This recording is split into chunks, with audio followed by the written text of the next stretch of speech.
It is time to ask, when we African leaders rise from the slumber? Take a look at what God is doing in the life of this man. CNN, BBC, France, 24. I'm watching you all. I'm recording every lie. I'm archiving every distortion. I am Ibrahim Traore, and today I'm pulling off your masks. Yes, you heard correctly. I, whom you call a young military junta leader, whom you brand as a dangerous radical, whom you serve up as an anti-Western dictator, am now telling you the truth. And this time you cannot turn off your microphones. This time you cannot turn away your cameras. This time your editors cannot cut this speech, because the world you monopolize no longer exists. Because millions will hear these words now, without passing through your filters, without being subjected to your distortions, without being muddied by your lies. I am 34 years old. Every day of my life, I grew up with your lies. As a child, I would watch Africa on television. Always the same images. Children with flies, dry lands, weapons, death. This is Africa, they told us. This is what Africa is. And we believed it. We were ashamed of ourselves. We were ashamed of our own lands, of our own people. But then I grew up. I read, I researched, I questioned, and I understood that the Africa you showed us wasn't real. The story you told us was a lie. The fate you imposed on us was a script you had written. For years, how have you portrayed Africa? How have you shown it? How have you sold it to your viewers? As if we were creatures who had no share of humanity, as if we were savages left outside of civilization, as if we were wretches waiting for you to save us. Every day, every hour, every minute, the same story plays on your screens. Hunger, war, disease, corruption, terror, chaos. These are the words that come to mind when Africa is mentioned. In your Africa dictionary, there are no other words. No hope, no success, no development, no resistance, no honor, no pride, no victory. So I ask you, New York Times, Washington Post, Guardian, Le Monde, have you ever made Africa's successes your headlines? How many times have you written about Rwanda's technology miracle? How many times have you shown Ethiopia's reforestation project? How many times have you praised Botswana's democratic success? How many times have you described Kenya's entrepreneurial ecosystem? No, because these don't fit your scenario. Your Africa cannot be successful. It cannot, because then how will you legitimize your exploitation? If it's not in need of help, how will you intervene? If it's not backward, how will you look down on it? Have you ever asked yourselves, has any editor sitting at their desk, any news director in a meeting, any columnist at their keyboard ever thought, why are the people of the world's richest lands poor? Here are the numbers for you, real numbers. Africa owns 70% of the world's cobalt reserves. Your cell phone, your computer, your electric car won't work without cobalt. This cobalt comes from Congo, but Congolese can't afford cell phones. Africa owns 90% of the world's platinum reserves. Catalytic converters, electronic devices, medical implants, they all need platinum. This platinum comes from South Africa, but South Africans are crushed by unemployment. Africa provides 30% of the world's gold production. Mali, Burkina Faso, Ghana, Tanzania. Gold flows like rivers from our lands. But our people swim in poverty. Africa supplies 65% of the world's diamond production. Botswana, Angola, Congo, Sierra Leone, billions of dollars worth of diamonds are extracted, but our miners live on $1 a day. Africa owns 35% of the world's uranium reserves. Niger, Namibia, South Africa. Nuclear plants run on our uranium. Paris lights burn with our uranium. But our villages have no electricity. And you still ask, why is Africa poor? No, the right question is, how was Africa kept poor while being so rich? Here's your answer. Colonialism didn't end. It changed shape. You used to come and occupy our lands. Now you come and establish companies. You used to take by force. Now you make agreements. You used to rule with the whip. Now you rule with credit. Let me give you concrete examples. With numbers, names, dates, but you'll never write about these. Glencore, Swiss-based mining giant, extracting cobalt in Congo. 2022 revenue, $256 billion. A tax paid to Congo, $500 million. That's 0.2%. Is this justice? Rio Tinto, British-Australian mining giant, extracting bauxite in Guinea, 20 million tons annually. What's left for Guinea? Environmental pollution and cancer. Total, now Total Energies, French oil giant, extracting oil in Angola, Nigeria, Congo. 2022, profit, $36 billion investment in Africa, dirty pipelines, Anglo-American, founded in South Africa but now in London. Diamonds, platinum, iron, taking everything. What it left in South Africa, 6 million unemployed miners. And these are just the tip of the iceberg. What about the invisible, the secret deals, the offshore accounts, the transfer pricing tricks? Every year, $88 billion in illegal money flows out of Africa. Who writes about this? Every year, $45 billion in aid comes to Africa. Everyone writes about this, but no one says Africa is not the continent receiving aid, it's the continent giving aid. While you zoom your cameras on swollen bellies, there is a huge system working silently in the background. Every day, tons of gold, diamonds, cobalt, uranium, oil leave our land. But how? Here is the system. Step 1, create corruption, bribe our leaders, open offshore accounts, promise them a life of luxury, send their children to your schools. Step 2, make deals, get 50-year, 99-year concessions, ask for tax exemptions, be exempt from environmental rules, ignore labor rights. Step 3, control the infrastructure. Take over ports, airports, railways, but only from the mine to the harbor. Don't build roads to the villages. Don't bring electricity to schools. Step 4, provide security. Set up private security companies. Arm them. Declare protesting. Step 5, silence the media. Buy local journalists. Suppress opposing voices. Serve internal unrest news to international media. And this is how the system works. It's been working like this for 100 years, and you don't see this system. You don't want to see it, because you're part of the system too. Who are the biggest advertisers of New York Times, CNN, BBC, oil companies, mining companies, arms companies, pharmaceutical cartels, the companies that exploit Africa? You live on their money, you defend their interests, and what I'm about to tell you might cost me my life, but it's no longer time to be silent. France's system in Africa is the CFA franc. 14 African countries still use French colonial currency. 50% of these countries' central bank reserves sit in the French treasury. France applies negative interest to this money, so we pay France to use our own money. Through this system, France transfers $500 billion worth of resources from Africa every year. Does anyone write about this? No. But when France gives Africa 10 billion euros in aid, it makes headlines. Britain's system is more sophisticated. London is the world's money laundering center. City of London, offshore paradise. Every penny stolen from Africa passes through London. Jersey, Guernsey, Cayman Islands, Virgin Islands, all under British control. Africa's wealth hides there. America's system is AFRICOM. Africa Command, 46 military bases on the continent. Official purpose, security. Real purpose, resource control. Drones in our airspace every day, listening devices everywhere. They say fighting terrorism, but it's not terrorists. It's people's leaders who are targeted. China is the new player, says win-win, builds infrastructure, gives credit, but in exchange for what? 99-year port concessions, mining rights, agricultural lands, debt trap diplomacy, ask Sri Lanka, ask Zambia, and you write about none of this. Why? Because you're not free press. You're corporate press. Your bosses are billionaires. Jeff Bezos bought Washington Post. Why? For love of journalism? Rupert Murdoch's media empire, Fox News, Wall Street Journal, The Sun, The Times, all from the same hand, all giving the same message. West is good, others are bad. Carlos Slim is the largest shareholder of New York Times, Mexican billionaire. Where's his wealth from? Monopolized telecommunications, got rich off Latin America's back, now controls America's most respected newspaper. And you claim to do independent journalism? Who are your editors? Which schools did they graduate from? Harvard, Yale, Oxford, Cambridge? Always the same elite schools, always the same worldview, always the same prejudices.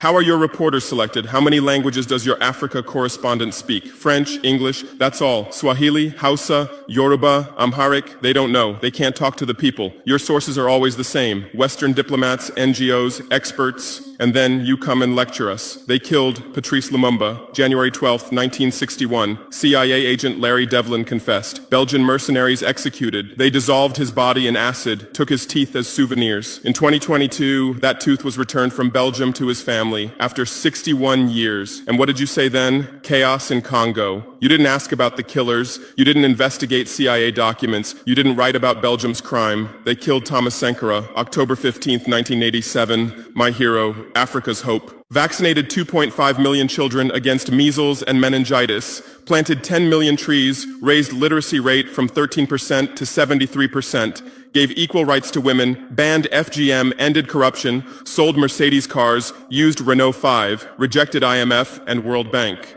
And most importantly, he said, we will not pay Africa's debts. We didn't make those debts. The puppets before us made them on behalf of colonizers. That's when he had to be killed, and they killed him. Who killed him? His best friend, Blaise Compaoré. With whose support? France. Want proof? Look at the Focard archives. Jacques Faucard, France's Africa Affairs advisor. Everything is written there. And what did you say?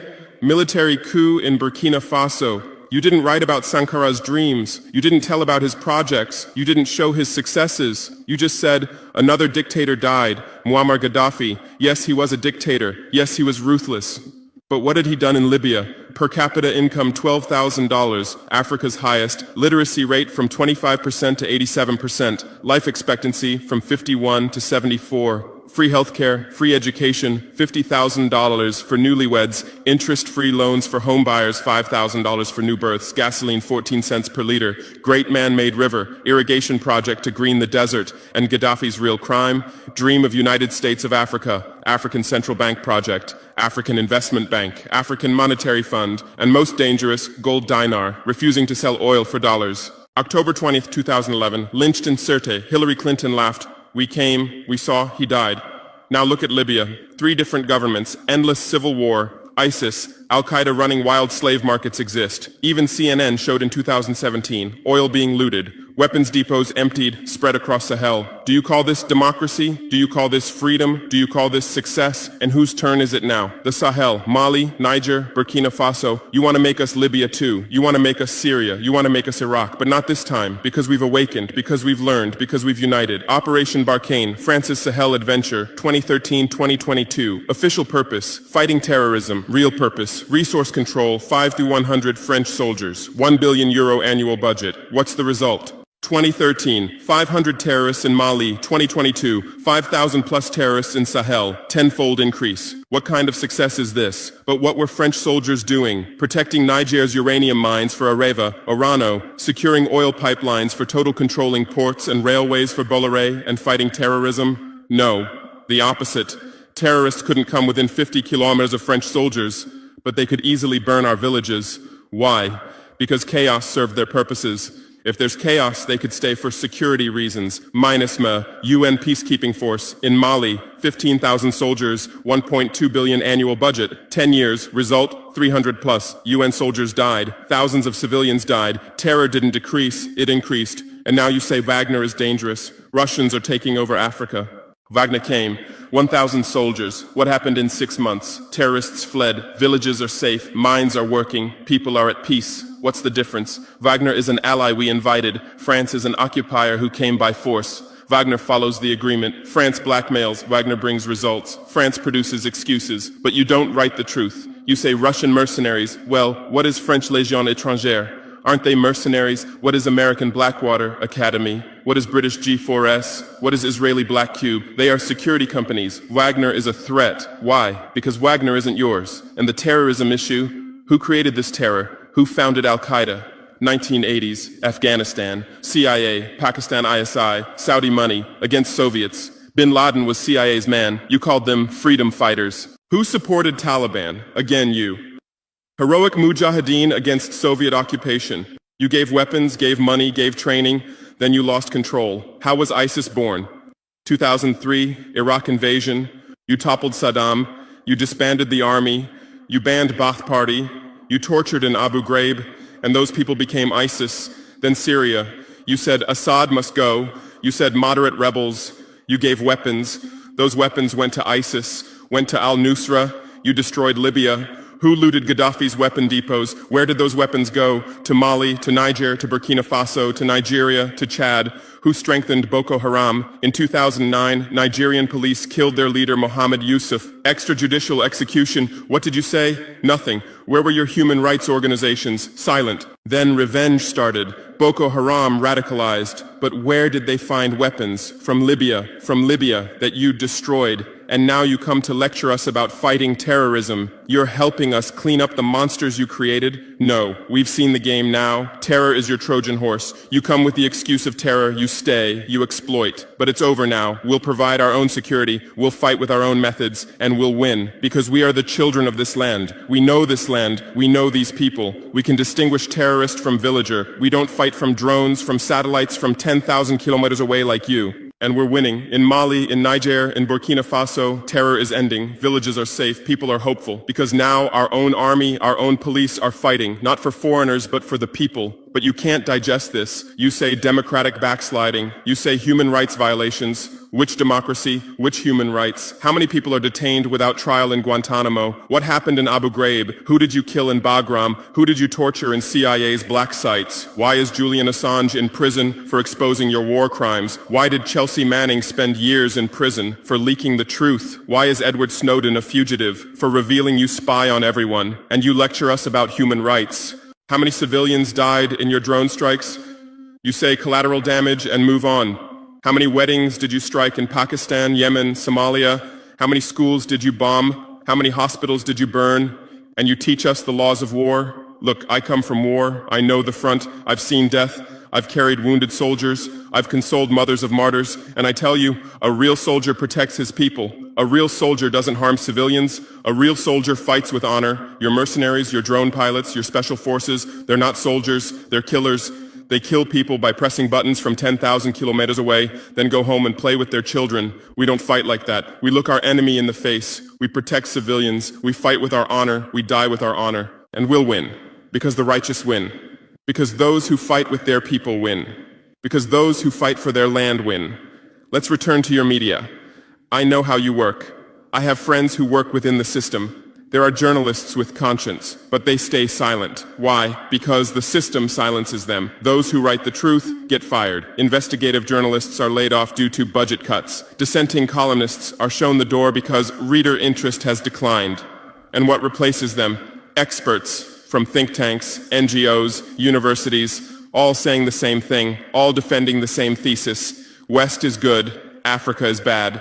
So who are these experts? Where do they get their funding? National Endowment for Democracy, NED, American Democracy Exporter, CIA's legal arm, has fingers everywhere, funds opposition, directs media, creates civil society. Open Society Foundations, George Soros's organization, says open society, but open for whom? Open to what? Open to exploitation, open to intervention, open to manipulation. Ford Foundation, Rockefeller Foundation, Bill and Melinda Gates Foundation, all in Africa, doing aid. But what do they get in return? Control, data, influence. And your media is their trumpet. You headline, Gates is saving Africa. But you don't say, how many African children were paralyzed by Gates's vaccine trials? How many farmers committed suicide because of Monsanto seeds? You're masters at storytelling, but always the same story. White savior. Remember Live Aid? 1985. We Are the World, charity concert for Africa, millions raised. What came to Africa? Corruption increased, dependency increased, but it was a great story for you. Bob Geldof became a hero. Musicians looked conscientious. Viewers felt good about themselves. Africa remained hungry. Remember Kony 2012? Viral video. Stop Joseph Kony. 100 million views. Result? Kony is still free, but the video maker got rich. Invisible Children organization collected millions. What came to Uganda? American soldiers. And you present these as success stories. Angelina Jolie, Madonna, Bono, all Africa volunteers. They come, take photos, adopt children, leave. And you say, interest in Africa increased. What interest? Whose interest? Interest for what? Madonna adopted from Malawi. You made headlines. But 100 children die from malaria every day in Malawi. You didn't write that. Because that news doesn't sell, Bono became Africa's spokesperson, raised billions with U2 concerts, but moved his company to Netherlands to avoid taxes. Money stolen from Africa also passes through Netherlands. Did you write about this? George Clooney campaigned for Darfur, said save Darfur. Result? Sudan split. Oil remained in South Sudan. South Sudan is now in civil war. Who's getting the oil? Take a guess. And you always present these as humanitarian aid. But these are imperialism's soft face. These are exploitation's PR. Let me give you real numbers. Every year, 134 billion in aid and investment comes to Africa. Every year, 192 billion in resources leave Africa. Net loss, $58 billion every year. But you only write about the incoming $134 billion. You don't write about the outgoing $192 billion. Why? Because then people will ask, why does Africa need aid? Illicit financial flows, 88.6 billion year multinational corporations profit transfers, 48.2 billion year debt interest, 17 billion year brain drain cost, 13.8 billion year climate change cost, 10.6 billion year illegal logging, 17 billion year illegal fishing, 1.3 billion year total, $192+ billion every year. This much resource leaves Africa every year. But what are your headlines? EU announces 20 billion euro aid package for Africa. China gives Africa $60 billion in credit. America grants Africa $8 billion. People read these and think how generous they are, how charitable, how ungrateful Africa is. But the truth is the opposite. Africa is financing your standard of living. Africa is subsidizing your prosperity. Africa is making your technology possible. The cobalt in your iPhone from Congo, the lithium in your Tesla from Zimbabwe, the tantalum in your computer from Rwanda, your jewelry from Botswana, your chocolate from Ivory Coast, your coffee from Ethiopia, your oil from Nigeria, your uranium from Niger. And what do we get in return? Debt, poverty, humiliation, but enough. This game will end now because we've awakened. Our youth are sharing the truth on social media. Bar France out hashtag used 100 million times.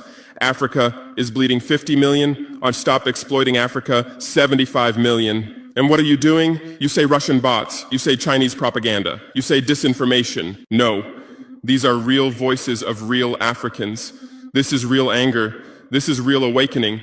There are millions of youth on TikTok, videos celebrating French soldiers leaving, images applauding Wagner's arrival, content explaining the truth on Twitter, Instagram, Facebook. The same voice everywhere. Enough! And you're panicking because you're losing control. You're losing the narrative. You're losing the monopoly. You established fact-checking organizations. Africa Check, AFP Fact Check. Who funds these? Facebook, Google, Bill Gates. The same system again. What are you checking? Whose facts are you defending? We say France exploits $500 billion a year. You say false. Only $440 billion. As if that changes the situation, as if 440 billion is little. We say Wagner has been successful. You say Wagner violates human rights. Well, what were French soldiers doing? Bombing Fulani villages, arming Dogon militias, accidentally striking weddings. Your hypocrisy is so obvious that no one believes you anymore. Remember what Anderson Cooper said on CNN? Democracy is declining in Africa. Which democracy, Anderson? Your democracy? America's democracy? Your Capitol riot, January 6, 2021. You said, attack on democracy. 5 people died. Our Sankara assassination, October 15, 1987. You said, internal matter. 1 person died. But that person was the hope of 20 million people. In your elections, corporations fund candidates, lobbyists write laws. You call our elections rigged. In your country, police kill blacks. George Floyd, Breonna Taylor, Ahmaud Arbery.